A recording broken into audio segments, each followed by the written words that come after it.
The cosmos, vast and indifferent, had witnessed the rise and fall of empires, the birth of stars, and the quiet extinction of countless species.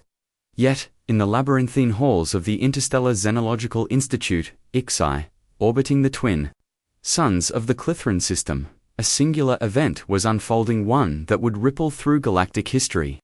At the heart of this event was Marcus Kane, a 32-year-old human from Cleveland, Ohio, whose unremarkable life was about to append centuries of xenobiological doctrine.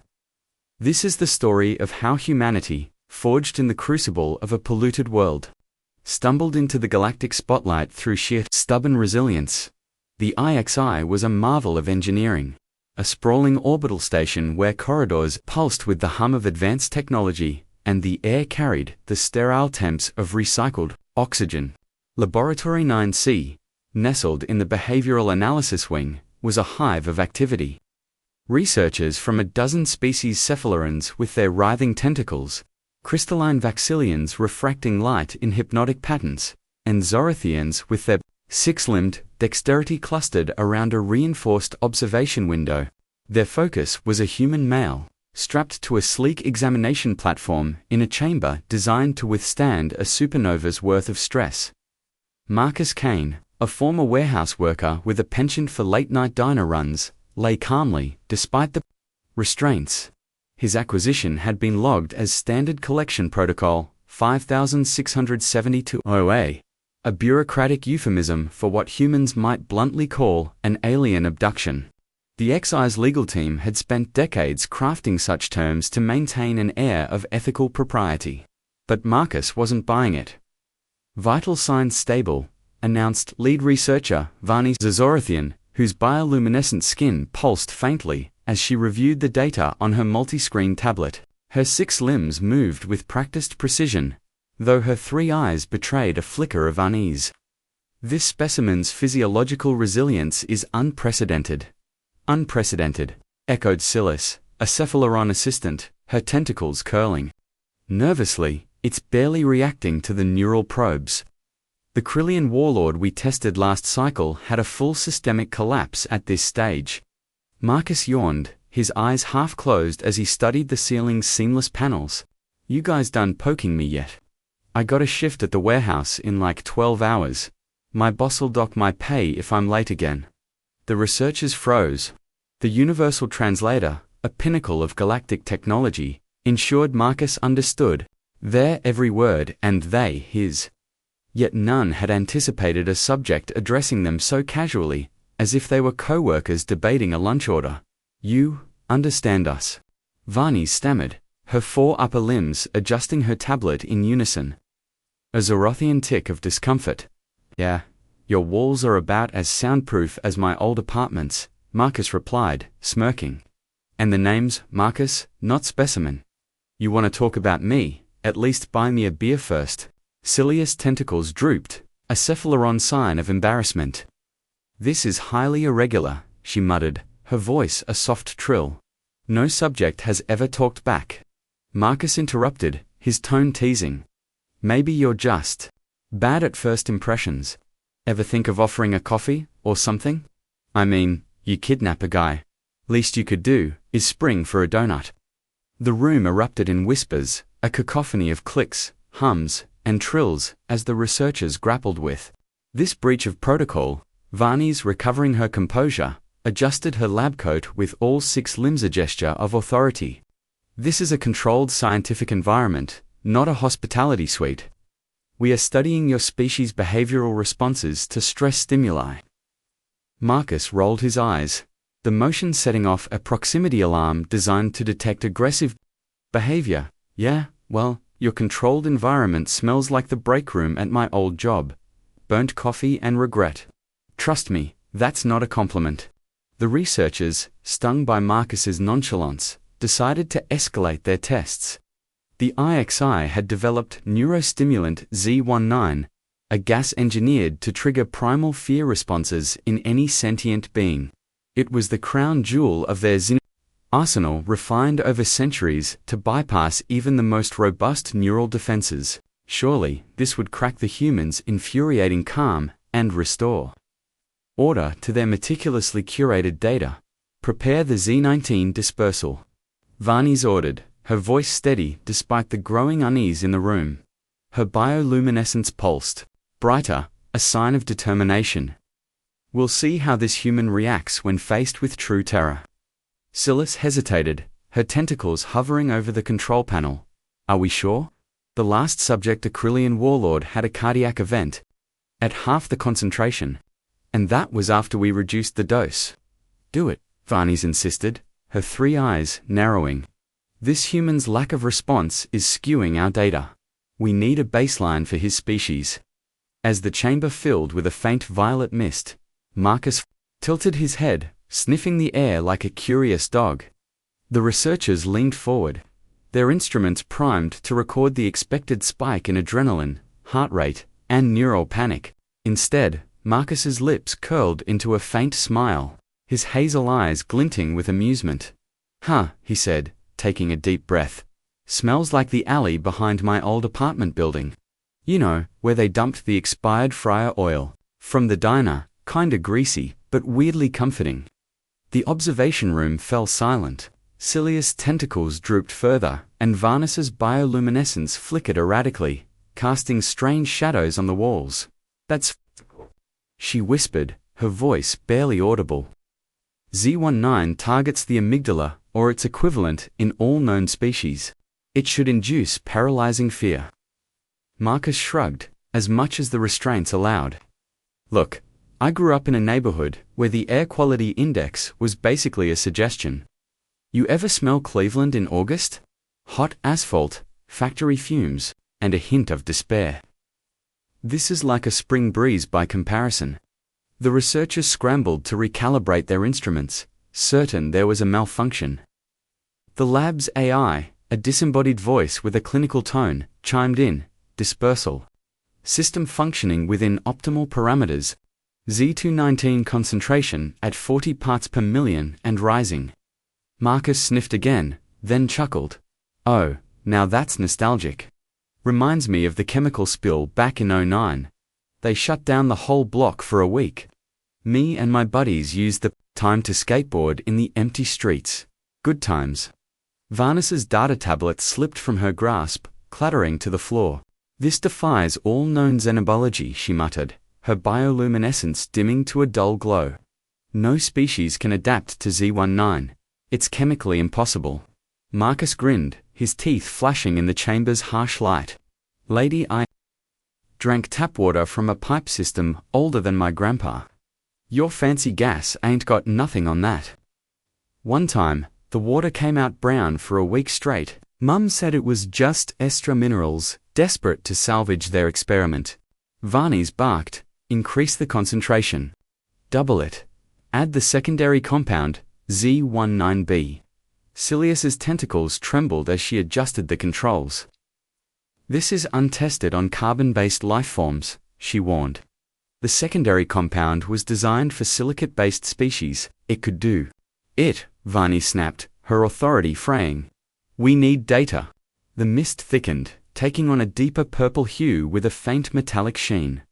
Marcus sniffed again, his grin widening. "Oh, now you're getting fancy. This smells like the old steel mill when they were running overtime. You'd get this weird, tangy burn in your nose if you stood downwind too long. My cousin swore it made his hair grow faster." Cilius's voice rose to a panicked trill. "No stress response. His cortisol levels are dropping. He's relaxed." Varnes stared at the monitors, her 3 eyes wide. This is a statistical impossibility. The data suggests he's experiencing nostalgia." Marcus leaned back, as comfortable as one could be in restraints. "Yeah, this takes me back. Summer nights, sitting on the porch, listening to the hum of the factories. You guys should bottle this stuff. Call it OD Industrial Park." The failure of Z19 sent shockwaves through the ICSI. Researchers from other divisions, genetics, toxicology, even astrophysics, began to take notice. Their curiosity piqued by the human who treated neurotoxins like a trip down memory lane. Marcus was relocated to a more comfortable holding area, a sparsely furnished lounge with a panoramic view of the Clitheran suns. The room was a step up from the examination chamber, with a metallic bench that passed for a couch and a synthesizer that produced approximations of Earth food, though the burger tasted like someone had described beef to a computer that only understood algae. Varnies and SILs conducted a follow-up interview, their scientific rigor now tinged with something akin to awe. They sat across from Marcus, who was sipping a synthesized beverage that vaguely resembled cola, but had the aftertaste of burnt rubber. Your physiological responses are unprecedented. Varnies began, her 6 limbs unusually still, as if she feared spooking him. Your body appears to have developed mechanisms to neutralize toxins that would kill most lifeforms in under a minute. Marcus took another sip, grimaced, and set the drink down. Yeah, my doctor used to say my blood tests looked like a hazmat report. Said I must have been born in a Superfund site. Joked that my liver deserved a medal. Cilius' tentacles twitched, her curiosity overcoming her unease. Your planet. It allows such conditions. Deliberately. Not deliberately, Marcus said, leaning back and crossing his arms. More like nobody cares enough to fix it. You got factories pumping out who knows what, and the fines they pay are cheaper than cleaning up. My neighborhood had this one plant that made plastic widget steep stuff, like bottle caps. Every summer, the air got this weird, tangy smell. Kids used to bet on how long you could hold your breath walking past it. I got up to 40 seconds. Varnis's bioluminescence dimmed, a sign of distress. And your species thrives in these conditions. Thrives, a strong word, Marcus replied, his tone dry. We survive. Some of us get sick, sure, but you learn to deal. My cousin swore the smog gave him superpowers, never proved it, but he could hold his breath for 3 minutes. Used to win all the pool bets, Cilius ventured, her voice tentative. Your adaptability suggests an epigenetic response change in gene expression within your lifetime, not over generations. This is extraordinary. Marcus shrugged, as if discussing a minor quirk. Sounds about right. You grow up breathing that crap. Your body figures out how to handle it. Or it doesn't, and you're not around to complain.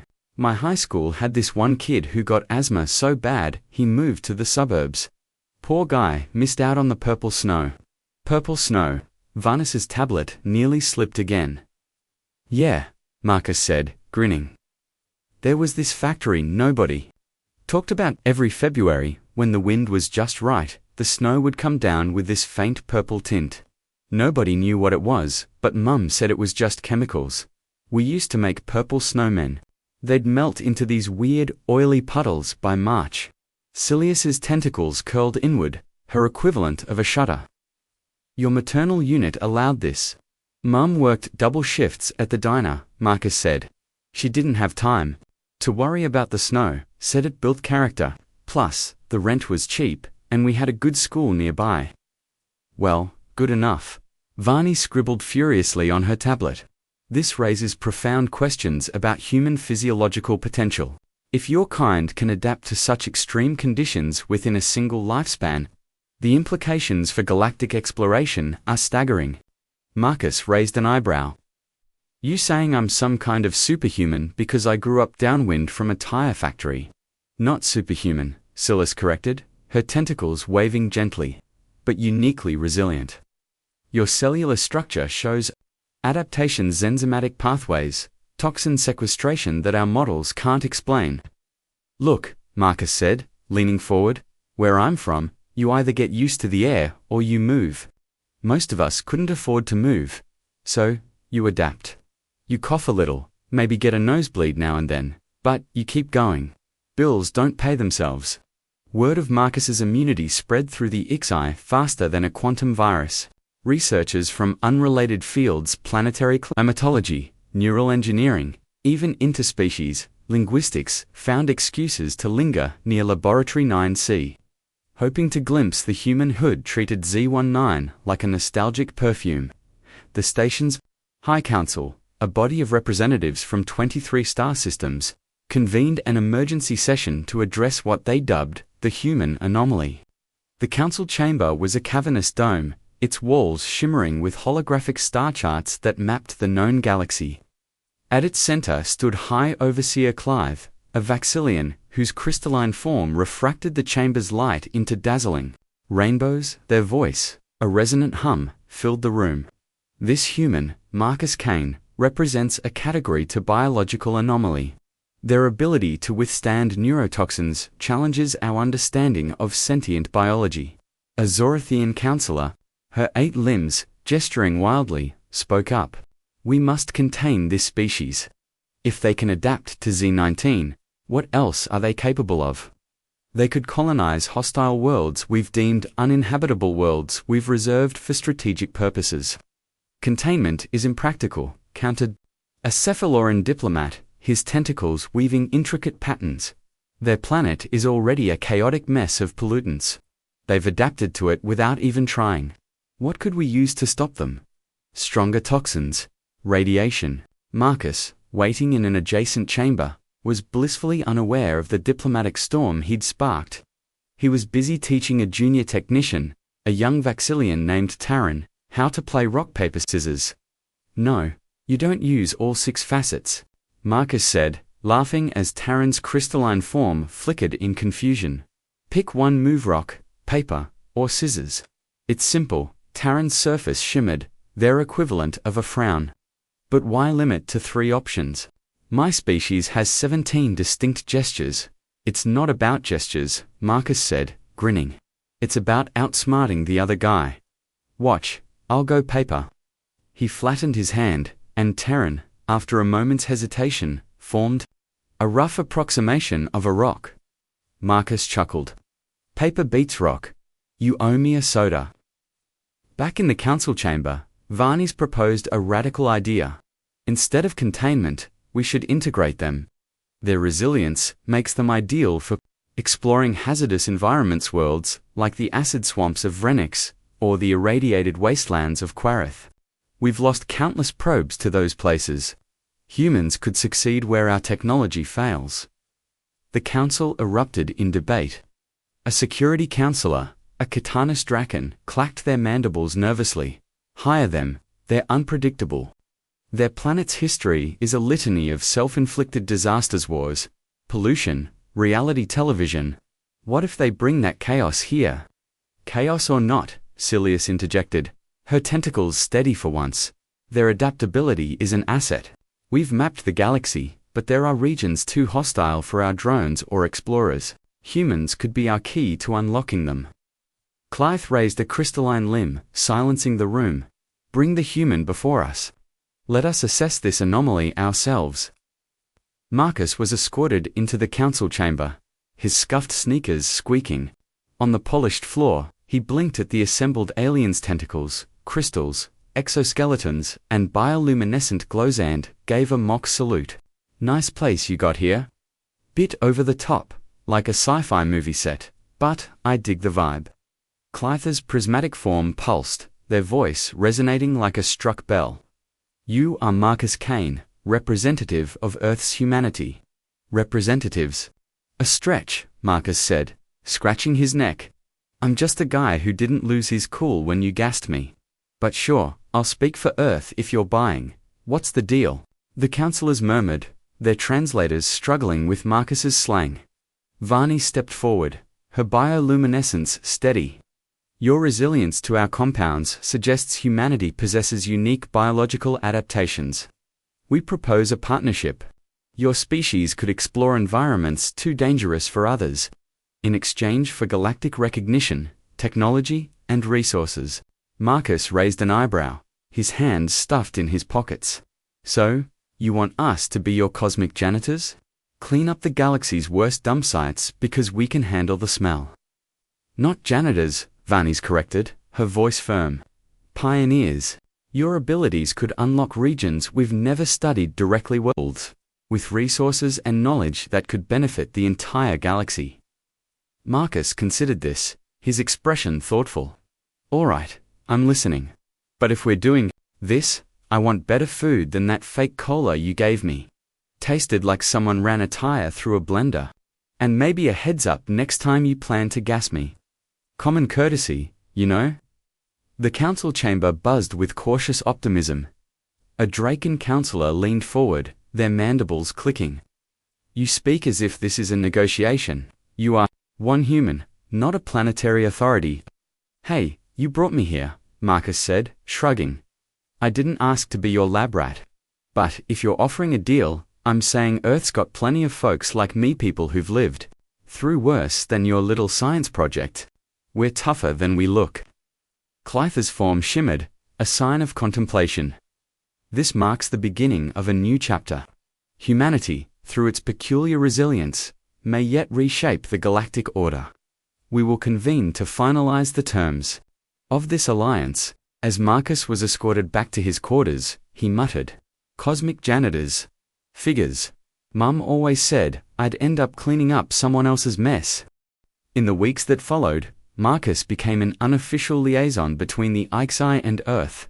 The Institute sent probes to his home planet, confirming his stories: industrial zones where the air shimmered with pollutants, rivers that glowed faintly at night, and humans who carried on with a stubbornness that baffled the galaxy's finest minds. Cleveland, it turned out, was not an anomaly but a microcosm of humanity's chaotic resilience. The HFY's analysis of Marcus's biology revealed a startling truth. His body had developed epigenetic adaptations, changes in gene expression triggered by his environment. His cells produced enzymes that neutralized toxins, sequestered heavy metals, and repaired damage that would cripple most species. His liver, as he'd jokingly predicted, was a biochemical marvel, capable of processing compounds the HFY classified as lethal. Earth's governments, initially skeptical of the HFY's overtures, saw the potential for economic and scientific gain. Marcus, now sporting a slightly better-fitting jumpsuit with an HFY logo, found himself briefing diplomats in a makeshift conference room aboard the station. "Don't drink the water in Cleveland," he advised, half serious. "But if you can handle that, you're ready for anything the galaxy's got. Trust me, I've seen worse than acid swamps." The HFY proposed a formal alliance, offering advanced technology, clean energy, medical nanites, faster-than-light communication, in exchange for human explorers. The toxic moon of Renix, a corrosive hellscape that had destroyed every probe sent to its surface, became the first test site. A team of volunteers from Earth's industrial heartland, steelworkers, chemical plant operators, even a few sanitation workers landed on Vrenix wearing minimal protective gear. They returned not only unscathed, but with samples of a rare isotope that revolutionized galactic energy production back on the station. Varnies and Sillies pored over the data, their findings rewriting xenobiology textbooks. Humanity's adaptations, honed by centuries of industrial negligence, made them uniquely suited for the galaxy's harshest frontiers. The irradiated wastelands of Quarith yielded new alloys. The methane seas of Zikron revealed microbial life with potential medical applications. Each mission solidified humanity's reputation as the galaxy's most unlikely pioneers. Role evolved from test subject to ambassador, though he preferred the term guy who doesn't scare easy. He spent his days training new human recruits, teaching them to navigate alien bureaucracy as much as hazardous environments. "Don't sign anything without reading it," he'd warn, "and don't trust their food synthesizers. Stick to the protein bars." Back on Earth, the HFY's involvement sparked a global reckoning. Galactic funding poured into cleanup efforts for polluted regions, starting with Marcus's old neighborhood.